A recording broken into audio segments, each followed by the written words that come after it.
What does the fox say? We spend most of our time talking news, politics, and policy on Up and At 'Em, but not surprisingly, that is not what the majority of Americans are talking about. Our intrepid reporter, Siri Freeh, spends hours sifting through the landfill of American culture to bring you the top 5 trending topics on social media. Siri, what's trending? Number 5. Well, as you know, in the past few weeks, we've had a lot about Sochi that has been trending, usually not for their proudest moments. Well, despite their best efforts to better their image, unflushable toilet paper and mirror-covered bathroom ceilings are And what the remain. Nightmare Bear. What? Yes, and the Nightmare Bear remain in our minds. In the face of such laughter, what better to do when you finally realize you're not going to change it? Then, hey, if you can't beat them, join them. Yeah, apparently the Russians have a sense of humor. They do. During their closing ceremonies on Sunday night, a group of performers stepped onto the stage to create a human version of the Olympic rings. But just as in the opening ceremony, the 5th ring just couldn't seem to open up. Oh, that's funny. Until it finally did. Right. It's just like in the opening ceremony, they had these snowflakes that would open up to the Olympic rings. It would have looked amazing, except the 5th ring, the one on the rightmost, stayed closed. Oh. So when these performers came on to make the Olympic rings with people, the 5th ring, the one on the very right, they were a dot rather than a ring. It was funny. hilarious. It was great. So Russia made it very clear that, yes, indeed, we were laughing with them and not at them. See, we know how to make jokes. We know what's funny. Only what we say. Number My 4. my button's stuck. There they. Speaking of poking fun, seems that that's how the former the Bachelor contestant is handling her split with Juan Pablo on this week's episode. And Twitter fans are all about it. Do you guys ever watch The Bachelor? No. I don't either. No. Never seen it. All be I honest see with you. of The Bachelor is what makes its way onto the soup with Joel McHale. I have no So idea. I'm aware that there is a thing called Juan Pablo and that he's What's a Juan Pablo? he's an idiot. He is, yeah. He's the most uneligible bachelor.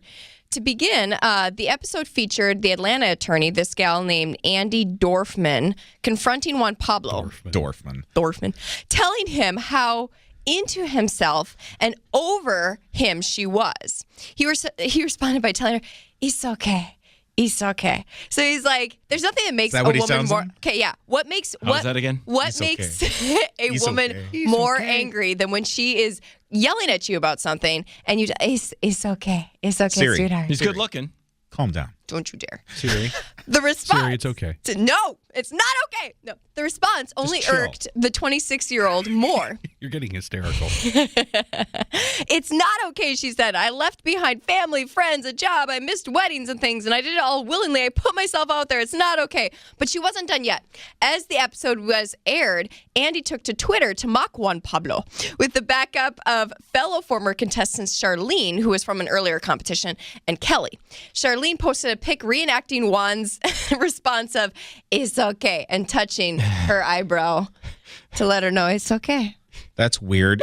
was But what's weirder is these are 25 women show up to this show and a number of them fall in love or Well, that's the thing. That's what was so interesting about this is this Andy gal. She's like, no, that's not the case. And she actually dumped him and she chose to get off the show, which is opposite of what usually The Bachelor does. She is not unattractive. no, the Oh, she's gorgeous. the women on this show are very, very good looking. And very ambitious, many of them. She has an attorney. That's one word But for it. I guess my question is, Siri, you've done ambitious things. Yes. You performed in a scholarship program. Some You're would so say a sweet. I was going to say Thank you. competed. Thank beauty you for saying that. Yes. Beauty pageant. Yes. You were Miss Minnesota. Yes. Is this the kind of competition you would want to join? I mean, you're a single woman. You're attractive. I don't Do you like think this you could competition. find love on national television? Well, I'm not going to say I couldn't find love on national television. That's a pretty broad genre, but it's in this show that expects you to put yourself out there and do outrageous things to get attention. It's reality TV. I would never do that. And besides, I couldn't subject myself to some guy telling me whether I'm worthy or not. Sorry. That's just I would like to meet the guy who thinks you're not worthy. Well, I don't know. Right, yeah. I tried to give Siri a rose, and she did not accept. I couldn't open the door. Yeah, and you're a smart girl. Couldn't open the door. My key didn't get me in. I wouldn't subject myself to that. So anyway, just remember Andy's piece of advice. It's okay. He's okay. It's okay. Number 3. Well, there's nothing worse or sometimes better than a photo captured at the worst/best possible moment. And when it's in the context of politics, well, it's just that much better. A photo went viral this week of Israeli Prime Minister Benjamin Netanyahu appearing to accidentally give German Chancellor Angela Merkel a Hitler-like mustache. Wait, what? During a joint news conference at the King David Hotel in Jerusalem. He did. He was the moment appeared to occur when Netanyahu pointed across the stage, inadvertently casting the shadow across Merkel's face. Okay, so it wasn't like... No, It wasn't like a joke. Hey, look at you. Look at you.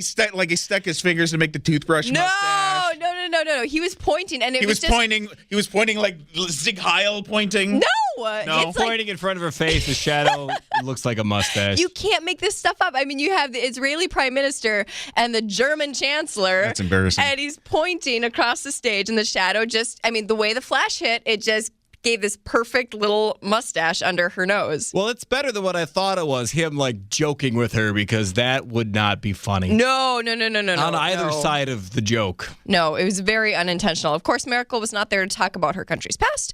Rather, she's in Israel to discuss nuclear talks with Iran. Yeah, Germany doesn't want to talk about their past for some reason. No. Anyway, such a union that she would like to see with Netanyahu. Such a viral picture is not going to help endorse that. So, if you take a German history course, I got a funny feeling that around 1870, it just starts getting more and more sparse, and then some unpleasantry happened, and then the Berlin Wall came down. Then Merkel. she's doing well. She's doing very well. They've got the power. Number 2. Germans have all the power in Europe. This is the weirdest thing. Oh no! You had in World War Look out, here I, it comes. you had Germans power hungry, wanting to take over. They didn't succeed. World War II, Germans again was power hungry, wanted to take over the world. They didn't succeed. But now with economic policy, the Germans have the strongest economy in all of Europe. When Greece falls apart, when Spain falls apart, when Italy falls apart, when all these countries fall apart, who do they turn to? Germany. Germany finally has control over Europe, and they did it with sound fiscal policy. There you go. Awesome. Well, contrary to what you might be thinking, Ben's rants are not the number one trending topic this week. It is the. Are we at number 2? What? Nope. We're at number 1, are we? No, number 1. No, we're at number 2. What was number Sorry, 2? Just kidding. Number 2. What I like about this segment is how well it's produced. All right. Let the countdown begin, since now you're probably confused about what number we're on. Yeah. No, I'm not referring to the days until spring, though every Minnesotan is likely doing that as well. Piers Morgan Live will be canceled around the end of March. Good. Piers Moron. After a 3-year run in CNN's 9 p.m. news hour, the network confirmed that indeed it will be dropping the obnoxious Brit. It's been, quote, a painful period, and lately we have taken a bath in the ratings, Morgan admitted to the New York Times. Even more sadly still, it seems that his own coworkers are glad he's getting the boot, which is really not that surprising. Well, in Britain, that means trunk.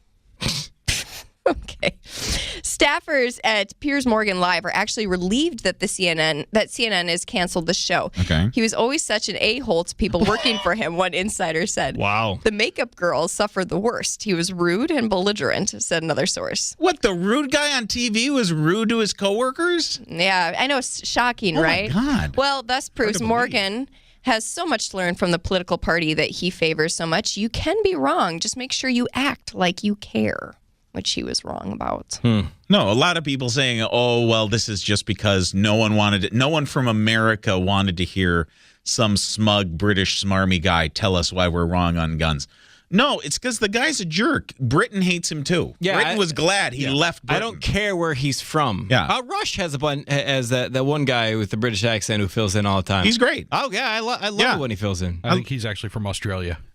Well, Wow. So he's Flat out American. He's a British criminal. Americans I will love listen to a British criminal over Piers Morgan. Americans love classy accents. Why do you think we watch so much Downton Abbey? And we have no problem with British people coming over here and being jerks to us because Gordon Ramsay and Simon Cowell are doing very well for themselves. It's that So it might have been his personality. Yeah, it may have been that he's the lowest of human life. Well, not only that, but Tabloid editor. He gets his information wrong. If you're going to be Tabloid going editor. to be a smart, Right. No, then you got to know what you're talking about. this guy is not smart. No. Glad he's gone. Number 1. Now. Now is the number one trending Hold on. topic. 5, 4, 3, 2, 1. Yes, we're at 1. Topic this week. What do you expect Americans to be talking about but food, and not just any food? Fast food. Taco Bell announced it's going to start offering breakfast on March 27th, and that breakfast menu will include the delectable waffle taco. I am so excited. I can in my mind, I have already formed what a waffle taco looks like. It's But in my mind, it's merely the same stuff that's in a normal taco, but in a But waffle. it's a waffle? And so I'm wondering, is it breakfast food? Is it waffle and then egg and syrup and breakfast sausage? It's it's Slower. Say that again, just slower. Somebody's got a weird fetish. A waffle smothered in maple syrup, You say weird, I say delicious. covered in fried eggs, smoked Syrup Italian covered in fried sausage, eggs. thick, It is love. thick bacon. I'll try the old. I'll run for the border right away in the morning. I guess. Well, apparently. Are they open at 4 when I get up? That's what I want to know. Oh, that's Well, they are, but it's for the drunk guys that are. It's the 4th meal. It's the 4th meal. Yeah. Yeah. You can currently find this delicious extravagance at more than 5,500 Taco Bells all over the country, but soon the Taco of Legend will be available in every Taco Bell nationwide. Also on the menu is the breakfast burrito, Cinnabon Delights, hash browns, and a thing called the AM Crunch Wrap. I want the try AM it. Crunch Wrap. Sounds good. I like a little crunch in my wrap. This is.